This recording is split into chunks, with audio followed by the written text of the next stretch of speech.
The Marshal's hand moved toward his holster. The same moment, Inez McCrae stepped onto the hotel porch with a rifle she didn't know how to use. The morning sun hit Dust Fork at a hard angle, throwing shadows like accusations across the rutted street. 3 men on horseback flanked Marshal Kern, and every one of them wore the look of men paid to find guilt whether it existed or not. "You're harboring criminals, Miss McCrae," Kern called across the distance. "Step away from that door, and we'll make this simple." Inez's hands tightened on the rifle stock. Her heart hammered against her ribs, but she kept her chin level. "I run a hotel, Marshal. I take paying guests. That's not a crime in any territory I know." The rider to Kern's left spat into the dust. "Those guests robbed the land office in Silver Creek. We tracked them here. Then searched the place," Inez said, hating how her voice wanted to shake. "You'll find nothing but empty rooms and yesterday's dishwater."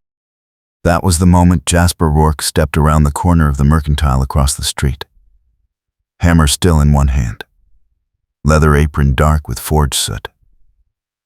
He took in the scene with the economy of a man who'd learned to read trouble before it arrived, and something in his jaw tightened. "Morning, Marshal," Jasper said, his voice carrying the easy drawl of a man with nothing to hide. "Seems early for social calls." Kern's attention swiveled. "This doesn't concern you, Rourke." Jasper crossed the street with deliberate slowness, boots kicking up little puffs of dust. "Anything that puts a woman alone on her porch with a loaded weapon concerns me, especially when she's got 4 armed men staring her down." Inez felt a flare of irritation cut through her fear. "I don't need rescuing. Blacksmith didn't say you did," Jasper replied without looking at her. "But I'm curious what crime the Marshal thinks you committed by running an honest business." "Harboring fugitives," Kern said flatly. "The Carson brothers checked into that hotel 2 nights ago. They're wanted in 3 counties. Inez's stomach dropped. She remembered the 2 quiet men who'd paid in silver and kept to themselves. They'd given names, Johnson and Smith, common as dirt and twice as forgettable. "If you're after the Johnson men, they left yesterday morning. Rode south." "Convenient," the rider on Kern's right said. "Real convenient, you don't remember which direction." "I remember south, because they asked about the road to Roswell," Inez snapped. "And I remember they paid their bill in full, which is more than I can say for half this town." Jasper set his hammer down on the porch rail with a deliberate clank. "Marshal, you know as well as I do that Miss McCrae runs the only decent lodging in Dust Fork. If every hotel keeper got arrested for not recognizing wanted men, there wouldn't be a bed between here and Santa Fe." "You're awful quick to defend her," Kern observed. "Makes a man wonder what your interest is." "My interest is in not watching you drag an innocent woman off her own property," Jasper said evenly. "But if you need a witness to her character, I'll give it. Inez McCrae's been nothing but honest since she came to this town." Something flickered in Kern's expression, calculation mixing with annoyance. The tension stretched like wire about to snap. Then Kern gestured to his men. "Search the hotel. If it's clean, we move on." Inez wanted to protest, wanted to tell them they had no right, but Jasper's slight shake of his head stopped her. The 3 riders dismounted and pushed past her into the building. She stood rigid as they tramped through her careful work, overturning mattresses and yanking open wardrobes. Jasper moved closer to the porch, voice low enough that only Inez could hear. "You all right?" "I had it handled," she said tightly. "I noticed. That's why you were holding that rifle like a broom." Despite everything, heat crept up her neck. I know how to shoot. Inez. His voice dropped another notch. I'm not here to embarrass you. I'm here because Kern's got a reputation for finding guilt in empty air. And I don't want you caught in his net. She looked at him properly for the first time in weeks. Jasper Rourke had been in Dust Fork for 8 months, working metal with a skill that had made him indispensable, and keeping to himself with a discipline that had made him mysterious. He'd fixed her stove door in October and refused payment. He'd nodded to her on the street every Sunday and never pressed for conversation. And now, he stood between her and the Marshal's suspicion, like it was the most natural thing in the world. Why? She asked quietly. His eyes met hers, gray-green like stormlight.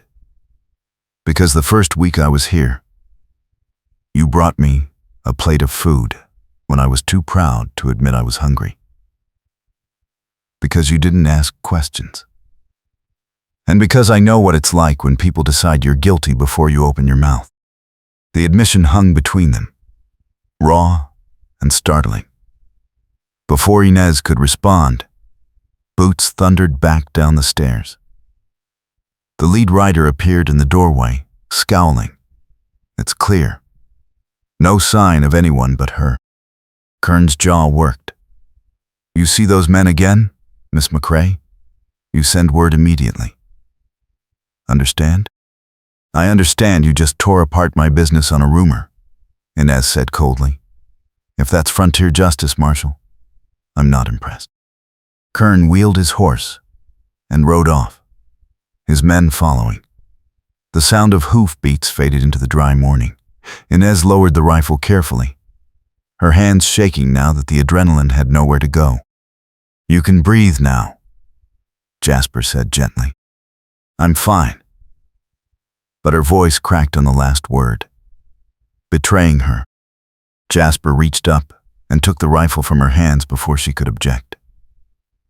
Come on. You need coffee, and I need to make sure they didn't break anything important. Inside, the hotel looked like a storm had passed through. Mattresses lay askew, drawers hung open, and her carefully organized ledgers were scattered across the front desk.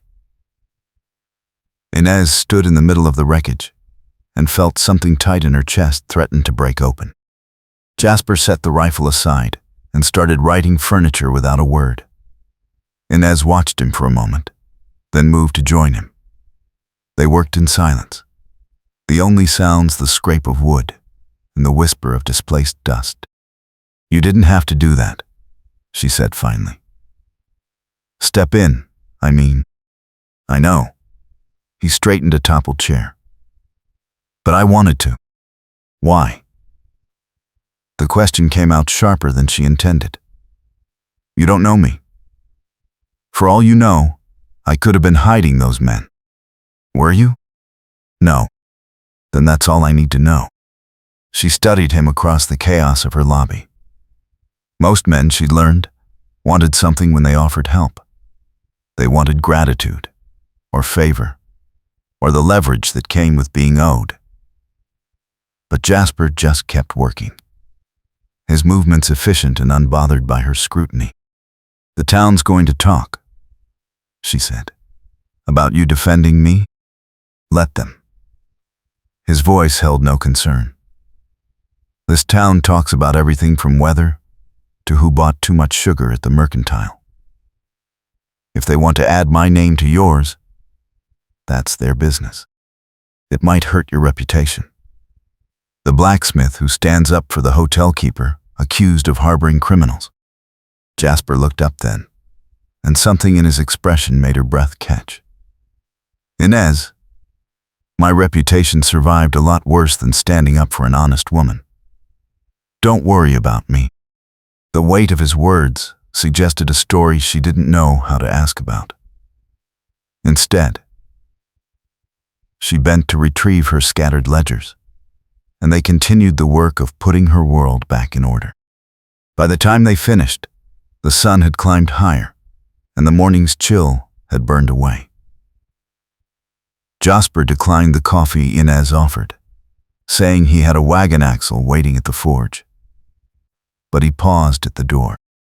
"If Kern comes back, you send for me.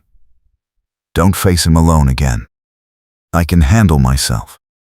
"I know you can. But you don't have to. That's the point." He left before she could argue, and Inez stood in her restored lobby feeling something she couldn't quite name. Gratitude, yes. But underneath it, something more complicated. Something that felt dangerously like hope. The gossip reached her before noon. Martha Cullens from the dress shop stopped by with a knowing smile and a dozen questions disguised as concern. "So it's true then, that Jasper Rourke stood up to Marshal Kern for you?" My. That man doesn't say two words to most folks. But he certainly found his voice this morning. He was being neighborly, Inez said firmly. Nothing more.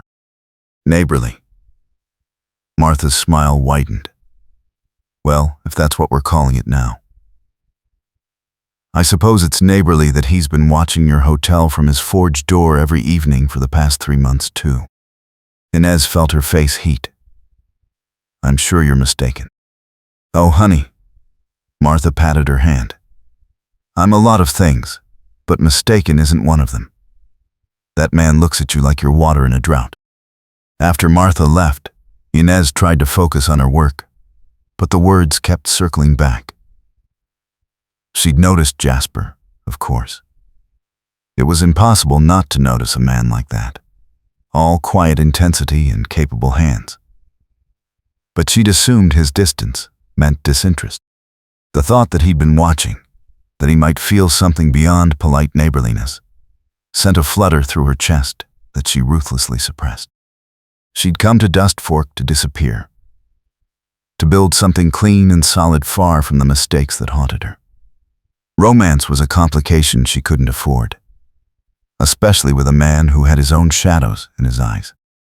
But that evening, when she stepped onto the porch to watch the sunset paint Dust Fork in shades of amber and rust, she looked toward the forge. And there was Jasper, silhouetted in the glow of cooling metal, looking back. Their eyes met across the distance. Neither waved. Neither looked away. And in that held moment, Inez felt the first crack in the wall she'd built around herself. The water rights meeting 3 days later brought the whole mess crashing down around her ears. The town hall was packed to bursting, farmers and ranchers shoulder to shoulder, all of them angry about the same thing. The Silver Ranch, owned by a man named Teague who lived in Denver and cared nothing for Dust Fork beyond what he could squeeze from it, had dammed the creek that fed half the valley. Crops were dying. Livestock were suffering. And Teague's lawyer, a slick Easterner named Bowman, stood at the front of the room, explaining why it was all perfectly legal. Inez sat in the back, arms crossed. She had no crops and no cattle, but her hotel depended on the town surviving. If Dust Fork dried up and blew away, so did her future. Jasper stood against the side wall, still in his work clothes, face unreadable. When Bowman finished his speech, the room erupted. Voices overlapped, accusations flying. Then Tom Hendricks, who ran the feed store, shouted over the chaos. "You want to know why Teague thinks he can crush us? Because he's got friends in low places. Those Carson brothers everyone's so worked up about, they work for him. Enforcers. And they were staying right here in Dust Fork, at the hotel, scouting for Teague's next move." Every head in the room turned toward Inez. Her stomach went cold. "That's not true," she said, standing. "I run a hotel. I don't interrogate my guests about their employers." "Convenient," Someone muttered. Real convenient, Hendricks pressed. Woman comes to town out of nowhere, sets up shop, and suddenly outlaws are using her place as a base. Makes a person wonder what else she's hiding. That's enough. Jasper's voice cut through the murmur like a blade. His expression hadn't changed, but something in his tone made the room go quiet. Inez McCrae had no knowledge of who those men worked for. Blaming her for Teague's crimes is coward's logic, and you all know it. And how would you know what she did or didn't know? Hendricks challenged. You're awful quick to defend her, Rourke. Makes a man wonder if you're involved too. Jasper pushed off the wall and crossed the room with measured steps. When he reached Hendricks, he didn't raise his voice. I'm defending her because she's innocent, and because watching a mob turn on a woman for doing her job makes me sick. You want someone to blame? Blame Teague. Blame Bowman. Blame the law that lets a rich man steal water. But leave Inez out of it. The room held its breath. Hendricks' face went red, but he backed down. Jasper turned to address the whole crowd. If anyone here has actual evidence that Miss McCrae is working with Teague, present it now. Otherwise, this conversation is over. Silence. Then slowly, people began to look away, ashamed or stubborn or both. The meeting dissolved into smaller arguments, but the damage was done. Inez felt the weight of suspicious eyes, the whispers that would follow her through town. She slipped out the side door before anyone could corner her. The evening air was cool, the sky deepening to purple. She walked quickly, head down, wanting nothing but the safety of her empty hotel. Footsteps behind her. She knew without turning that it was Jasper. You shouldn't have done that, she said without stopping. Done what? Told the truth? Made yourself a target.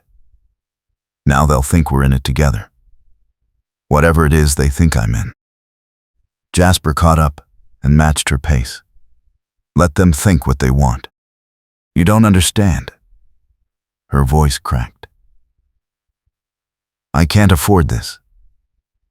I can't afford suspicion and gossip and people deciding I'm guilty of something I didn't do. Then help me understand. She stopped walking. They were alone on the dark street, the nearest building 50 yards away. The vulnerability of the moment pressed against her chest. I came here to start over, she said quietly. I came here because I needed to be somewhere no one knew me.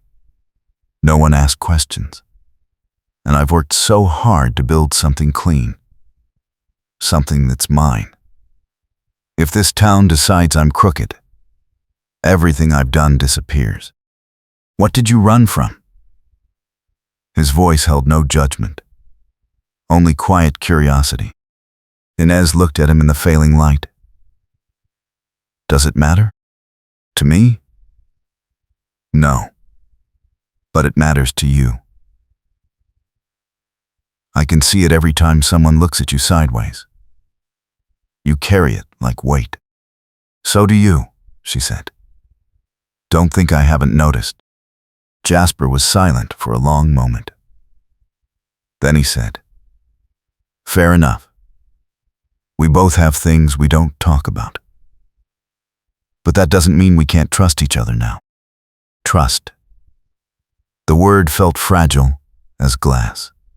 I don't know how to do that anymore. Then let me start. His eyes held hers. I'm not working for Teague. I'm not spying for anyone. I'm just a blacksmith trying to keep his head down and do honest work. And I stand up for you because I think you're worth standing up for. That's the whole truth. Nothing hidden. The simplicity of it staggered her. She'd spent so long expecting angles and traps that straight honesty felt like a foreign language. Why me?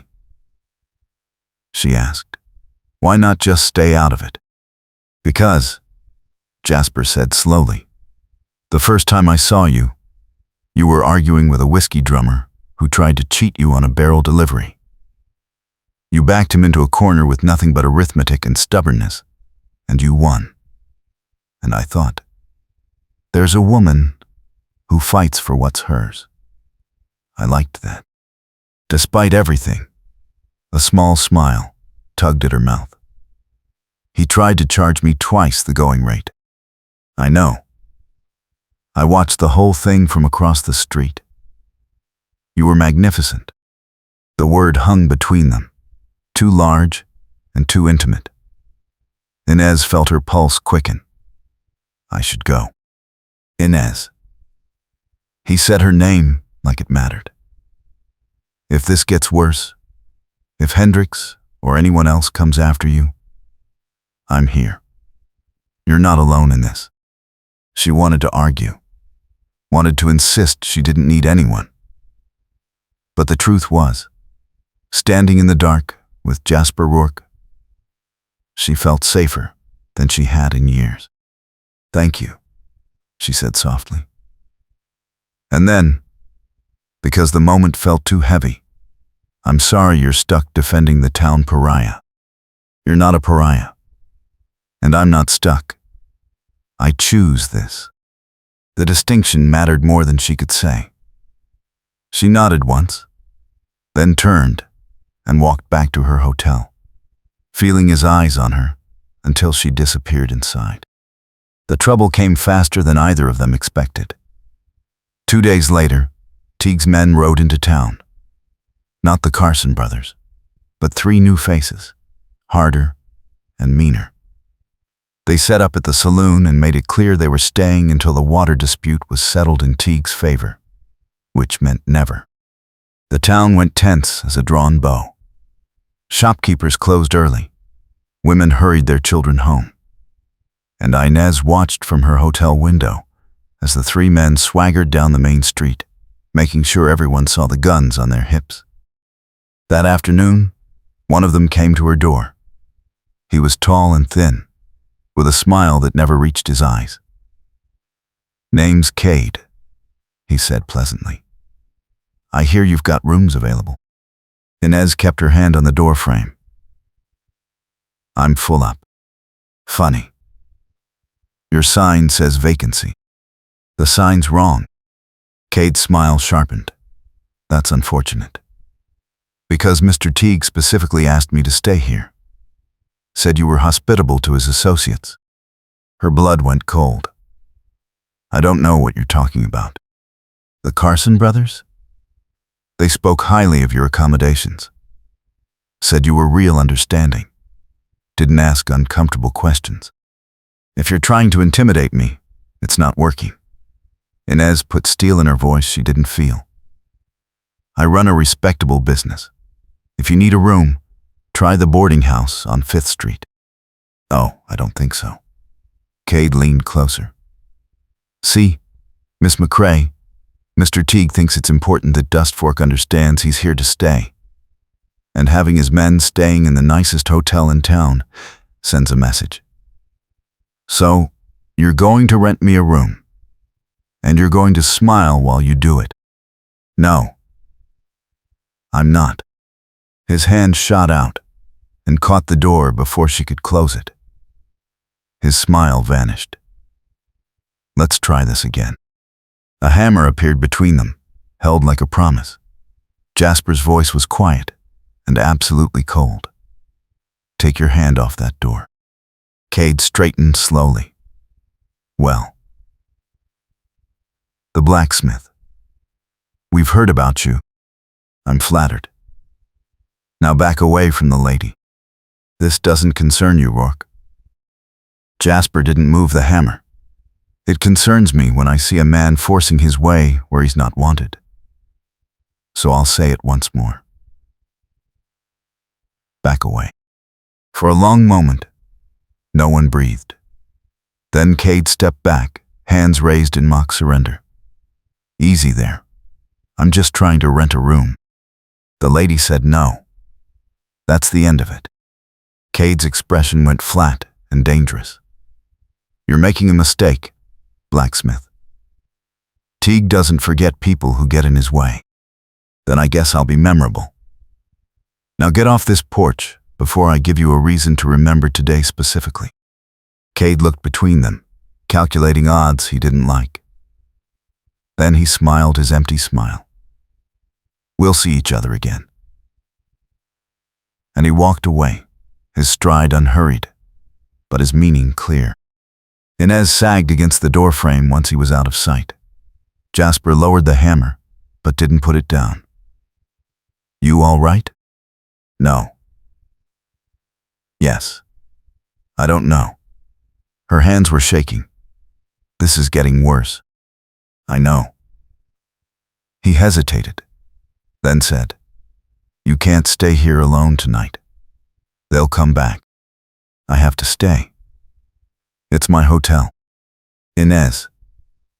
His voice gentled. Pride's not worth dying for.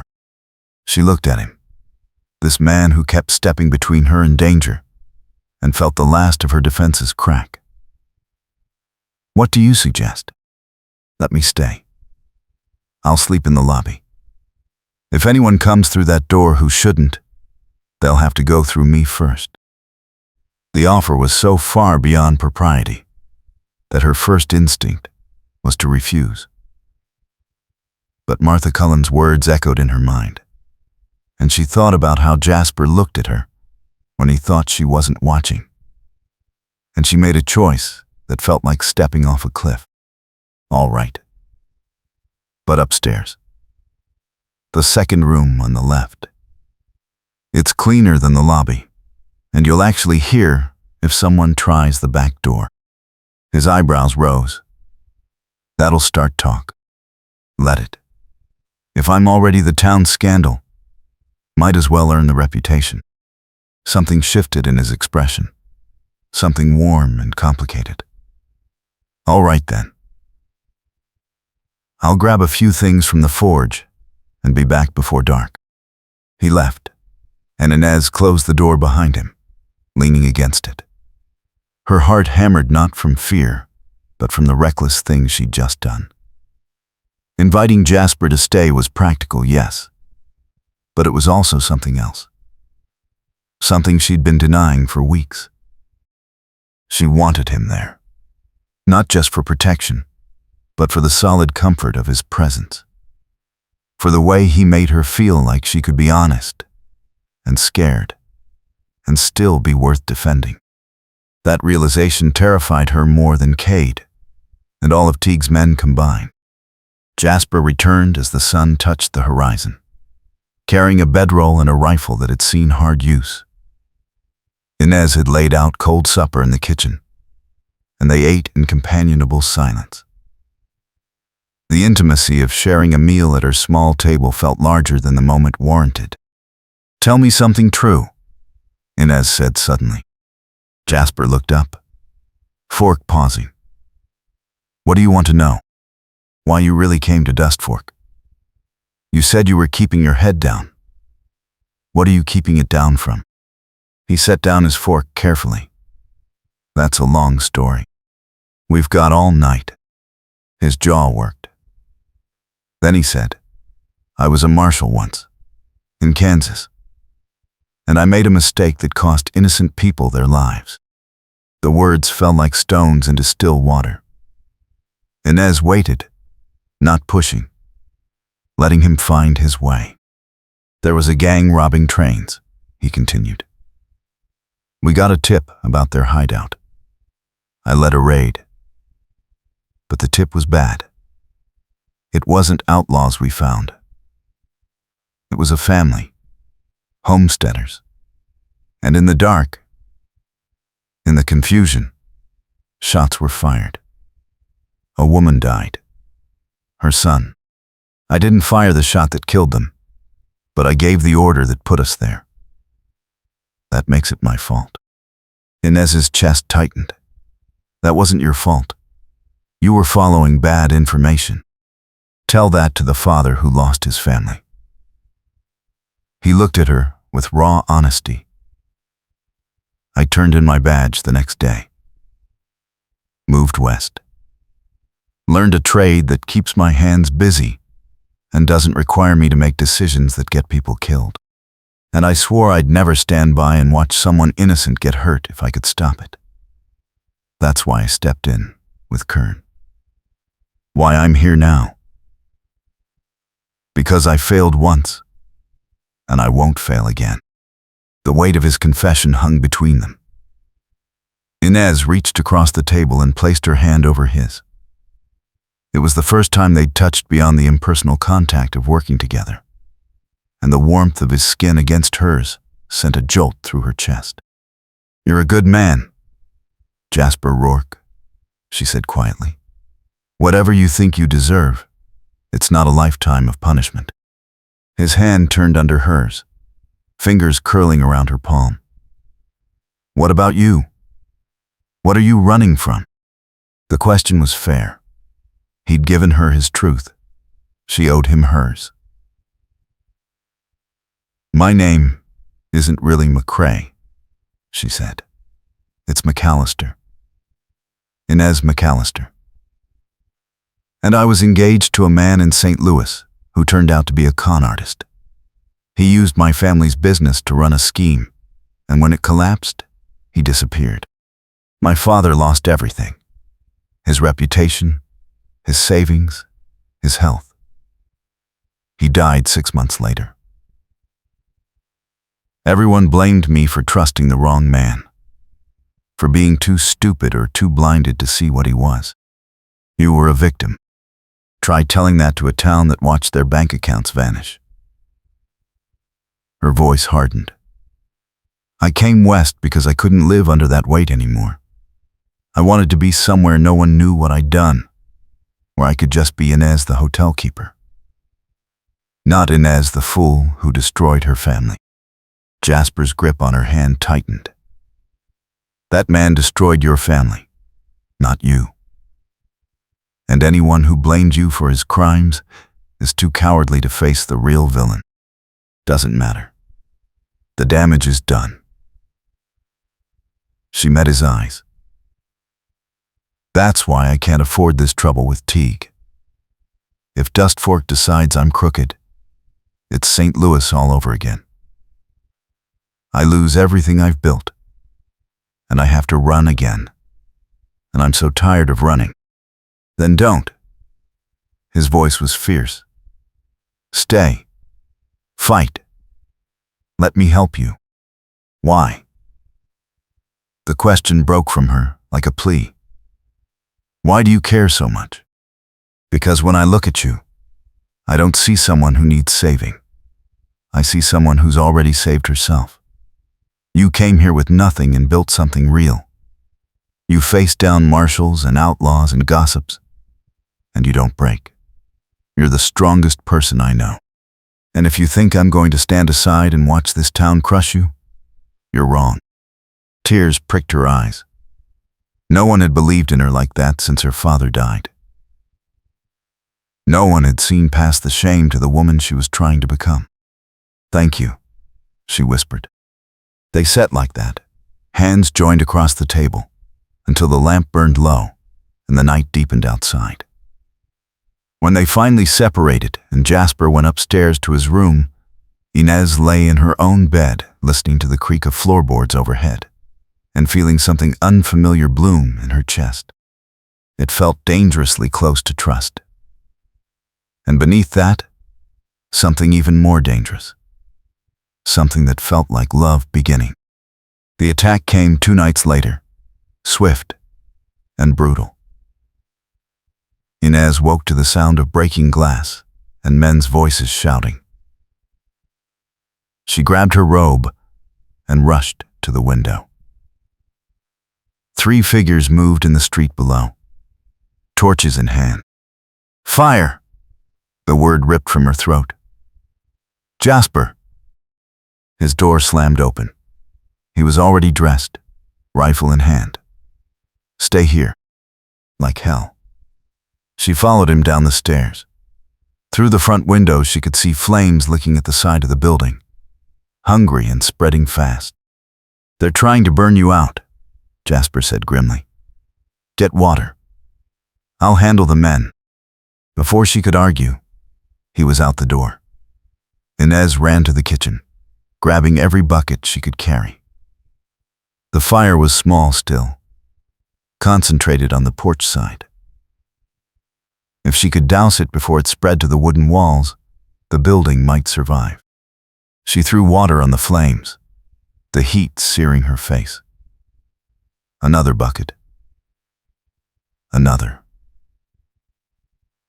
The fire hissed and fought back, but she didn't stop.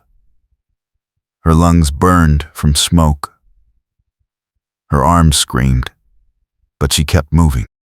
Outside, Jasper's voice cut through the chaos. "Drop the torches, or I drop you." The sound of running footsteps.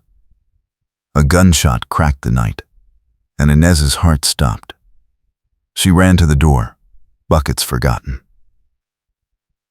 Jasper stood in the street, rifle still raised, and one of the attackers was on the ground clutching his leg. The other two were mounting their horses, torches abandoned. Jasper fired once more over their heads, and they bolted. He lowered the rifle slowly, his face grim in the firelight. Inez rushed to him. "Are you hurt?" "I'm fine." "You?" "The fire's out." "Mostly." Her voice shook with adrenaline. "They were going to burn me out." "I know." He turned to the wounded man, who was cursing and trying to crawl away. "Who sent you?" The man spat blood. "Go to hell." Jasper levered around into the rifle chamber. "I can wait. But that leg wound won't. You'll bleed out in an hour if you don't get help. So talk, and I'll take you to the doctor. Stay stubborn, and I'll leave you here." The man's face went gray. Teague. It was Teague's orders. Said to scare the hotel keeper into leaving. "Why?" "Because you're talking to people. Asking questions about the water rights. Teague don't want anyone organizing resistance." Inez stared at Jasper. "I haven't asked anyone anything." "You don't have to." Jasper's voice was tight. "The town sees us together. They see me defending you.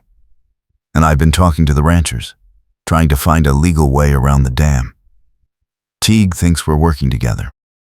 "We are," she said. "Aren't we?" His eyes met hers, and in the smoke and firelight, something passed between them that felt like a promise. "Yes, we are." The next morning, the whole town knew what had happened. Sympathy swung back toward Inez, at least among the decent folks. Tom Hendricks came by to apologize, shamefaced and awkward.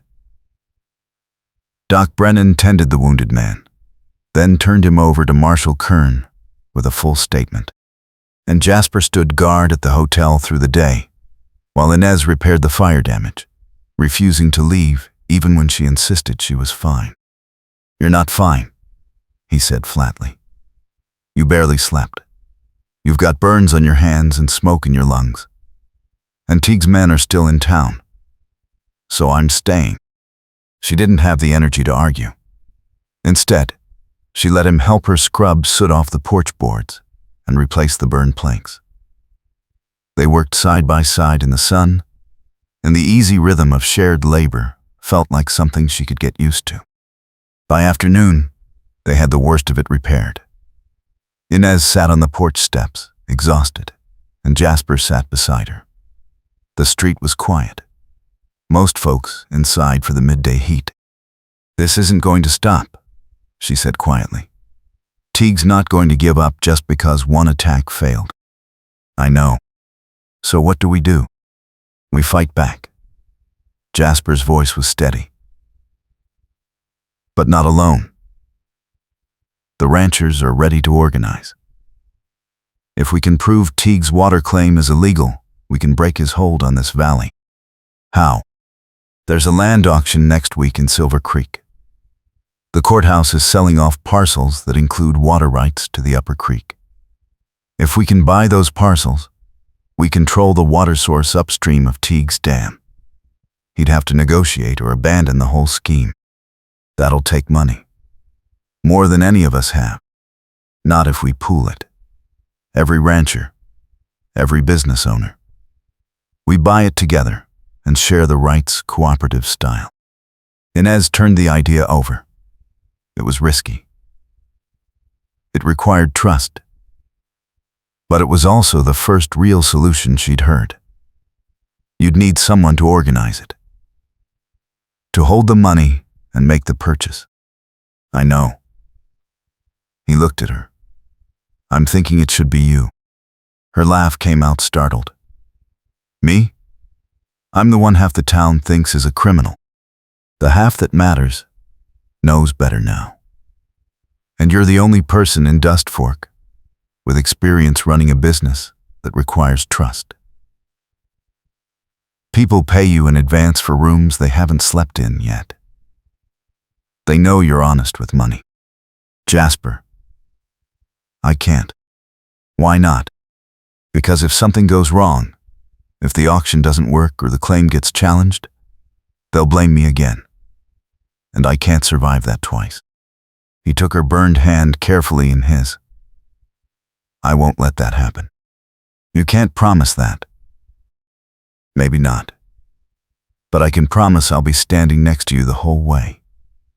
If it fails for both of us. You're not alone anymore, Inez.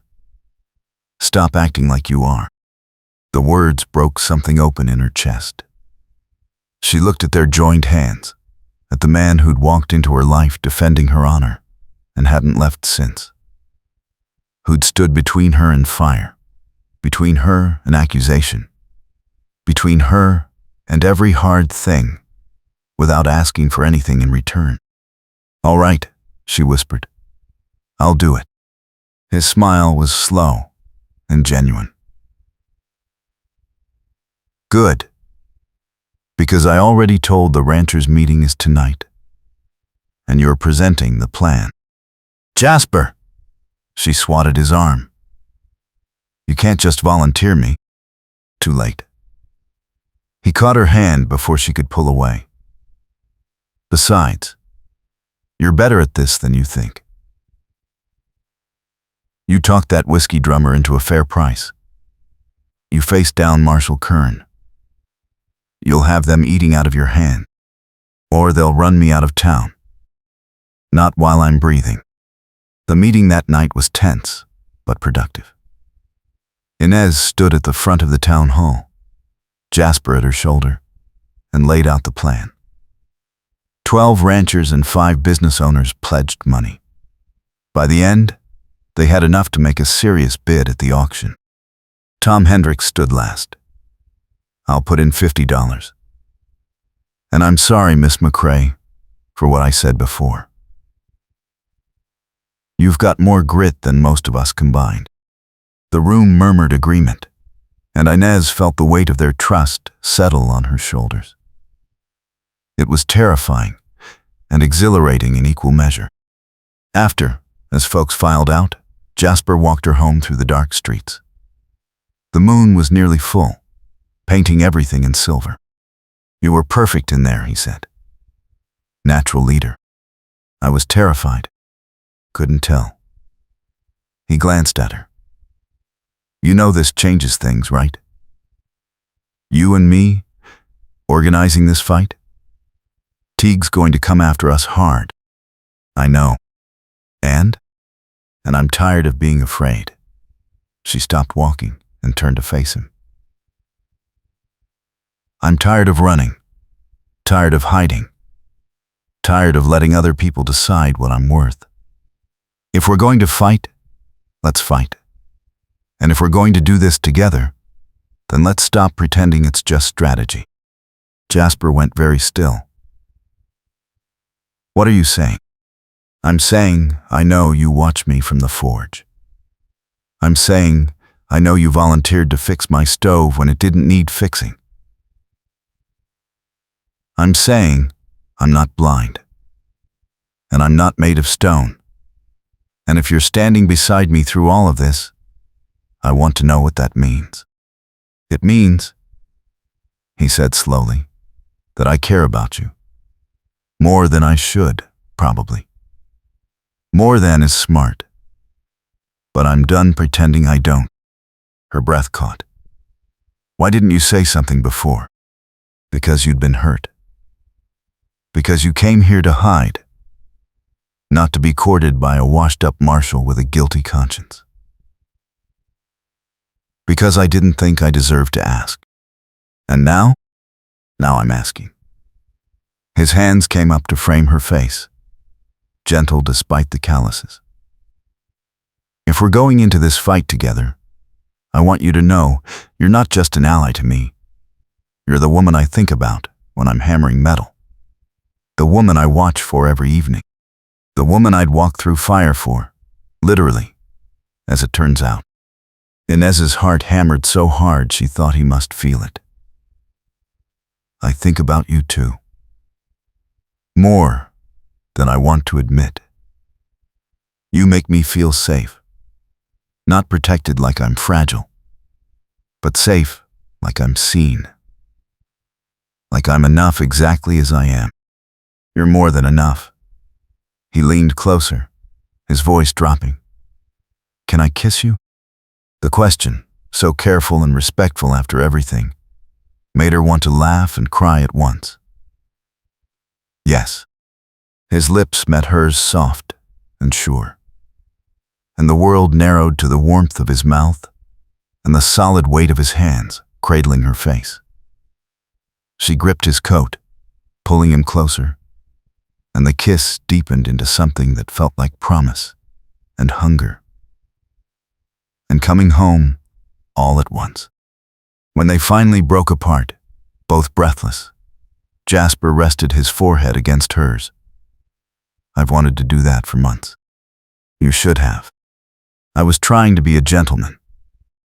You're still a gentleman. Just a gentleman who kisses me now. His laugh was low and warm. I can live with that. They walked the rest of the way to the hotel hand in hand. And when Jasper kissed her again at her door, slower and sweeter, Inez felt the last of her walls crumble. She was all in now. Whatever came next, they'd face it together. The auction in Silver Creek was 3 days away. Inez spent the time organizing the pooled money and preparing the legal documents with help from Judge Holloway, the only lawyer in Dust Fork sympathetic to their cause. Jasper coordinated with the ranchers, making sure everyone knew the plan. But the night before they were set to leave, Marshal Kern appeared at the hotel door. His expression was grim. Miss McCrae. Rourke.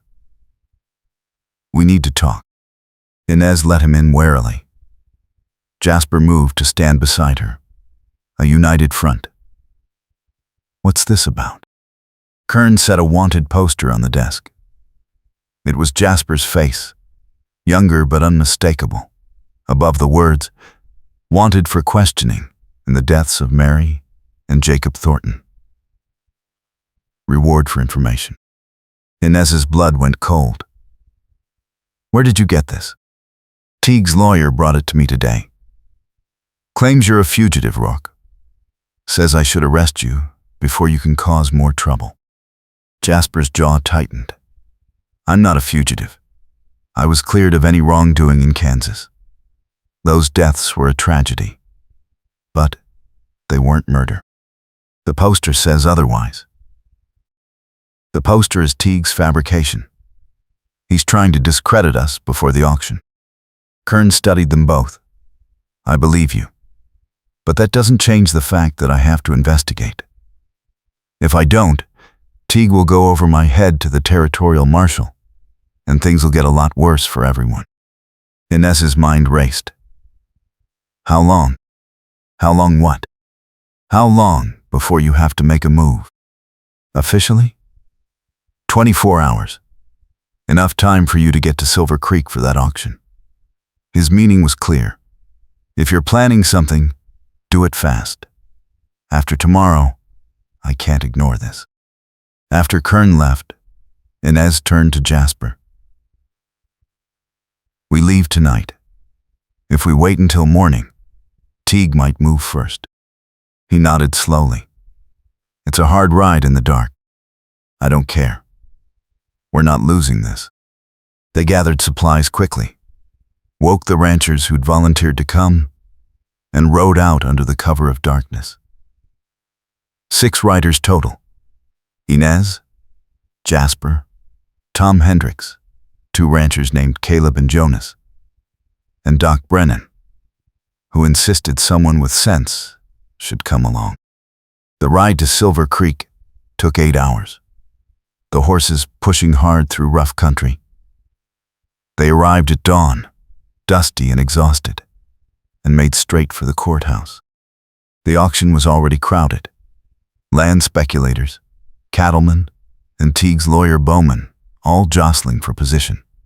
When Bowman saw their group, his expression turned smug. Well. The Dust Fork delegation.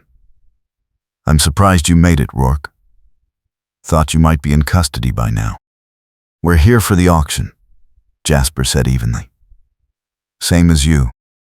Yes, but you're here with stolen money. Bowman raised his voice so the crowd could hear. Everyone should know that Inez McCrae is holding funds obtained under false pretenses. She and Rourke are running a scheme to defraud honest ranchers. That's a lie. Inez's voice cut through the murmur.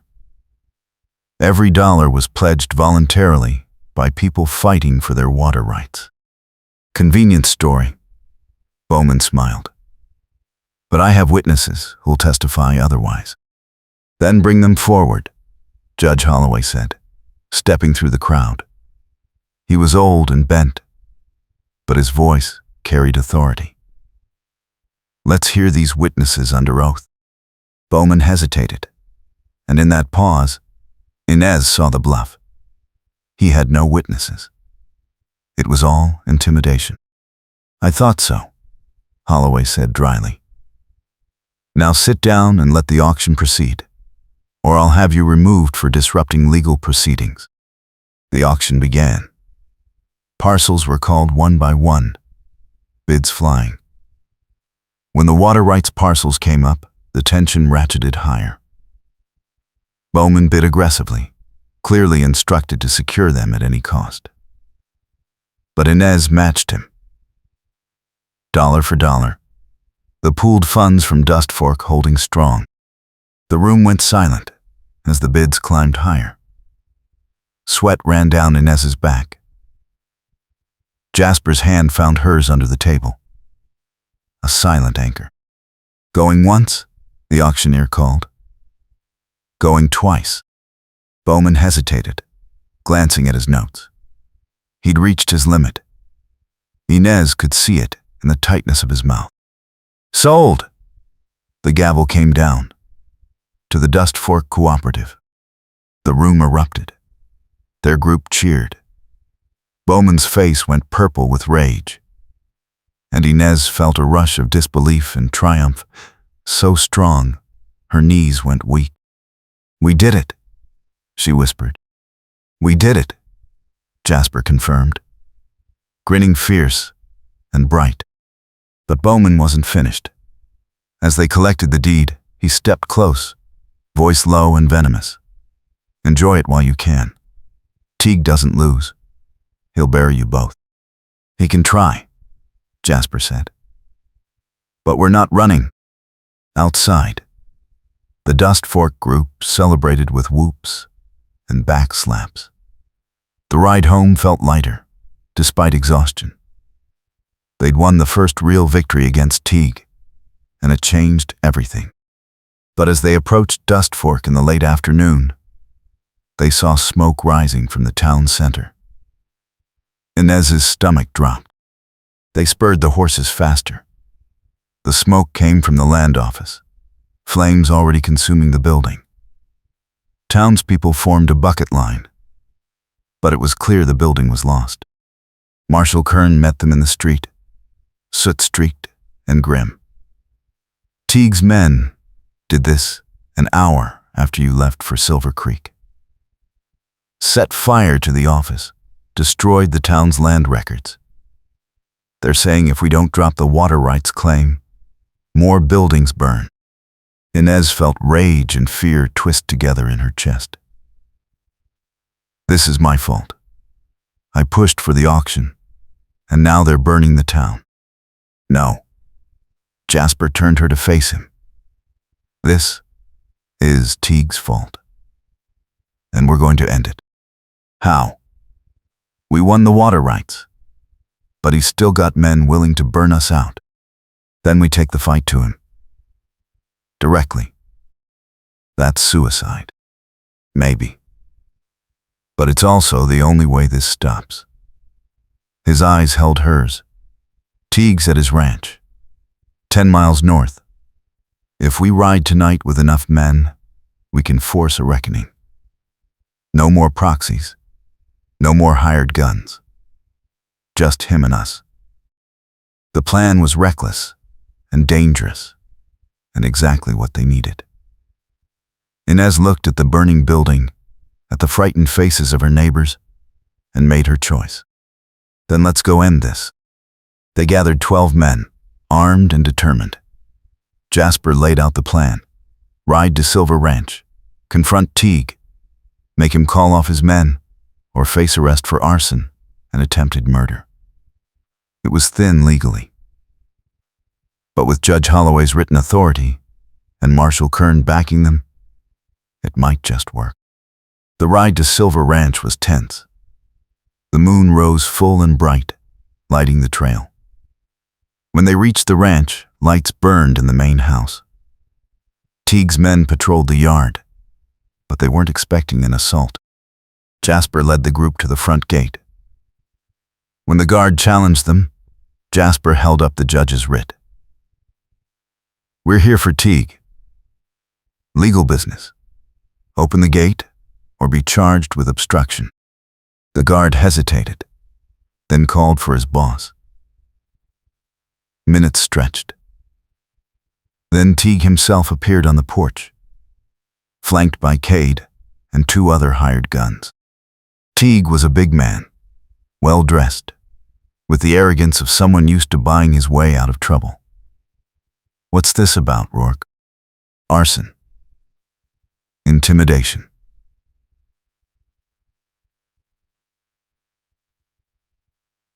Attempted murder. Jasper's voice was iron. Call off your men? Sign over the water dam rights to the cooperative? Or we take you to Silver Creek to stand trial. Teague laughed. You have no authority here. We have a judge's writ and a marshal's warrant, and we have 12 witnesses who will testify about your crimes. You're done, Teague. For the first time, uncertainty flickered in Teague's expression.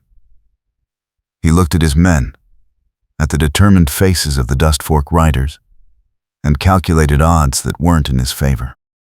This isn't over, he said finally. But I'm not a fool. He gestured to his men to stand down. What do you want? Sign the dam over to the cooperative. Publicly. And leave this valley. If you're gone by the end of the month, we don't press charges. Stay, and we bury you in legal actions you can't win. Teague's face went red, but he was cornered, and he knew it. Fine. I'll sign. But you've made an enemy today, Rourke. Inez McCrae. Don't think I'll forget. I'm counting on it, Jasper said quietly. Because if you come back, I'll be waiting. The signing happened there in the yard, witnessed by all. Teague's hand shook with rage as he put his name to the document. But he did it. And when the Dust Fork riders turned their horses toward home, they carried victory with them. The ride back was jubilant. Men who'd been quiet and beaten down for months laughed and sang. The water was saved. The town was saved. And it had all hinged on a hotel keeper and a blacksmith refusing to back down. When they reached Dust Fork at dawn, the whole town turned out. Someone had spread the word. Cheers erupted as Jasper held up the signed document.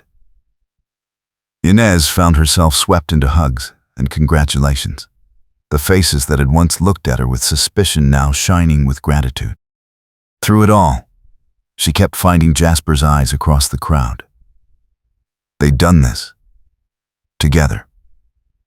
And the bond between them felt unbreakable now, forged in fire and trust.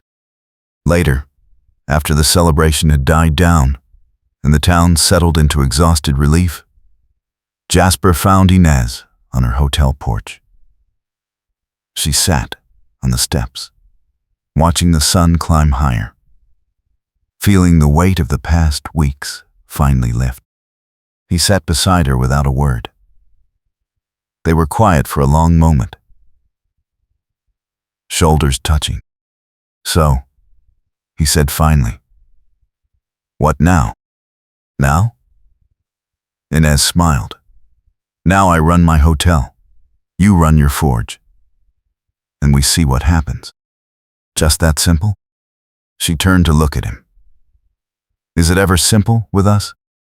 He laughed, low and warm. "Fair point. But I meant it when I said I care about you.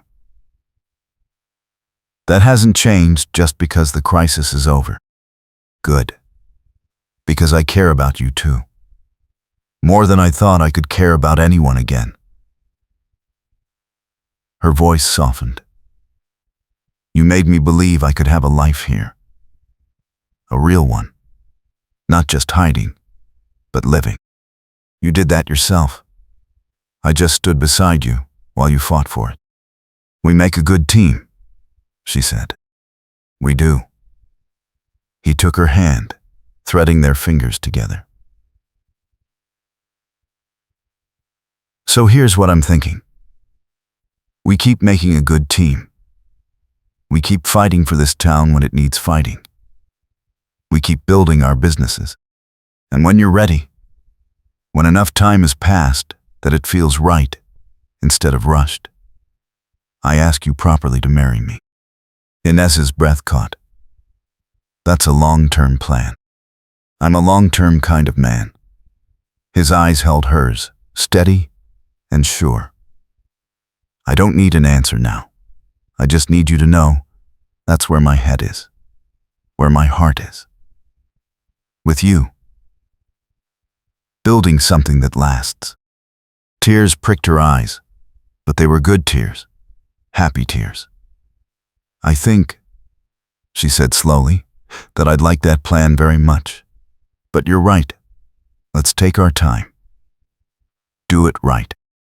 "We've got time now," Jasper agreed. "And that's the best victory of all."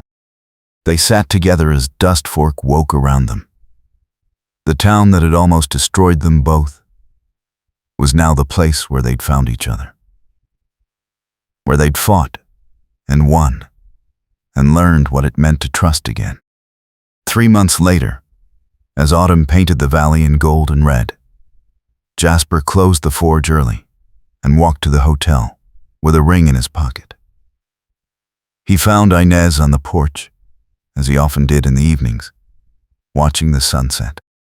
"Got a minute?" he asked. "For you?" "Always." He sat beside her, suddenly nervous despite months of certainty. "We've been dancing around this for a while now." "We have," she agreed, smiling.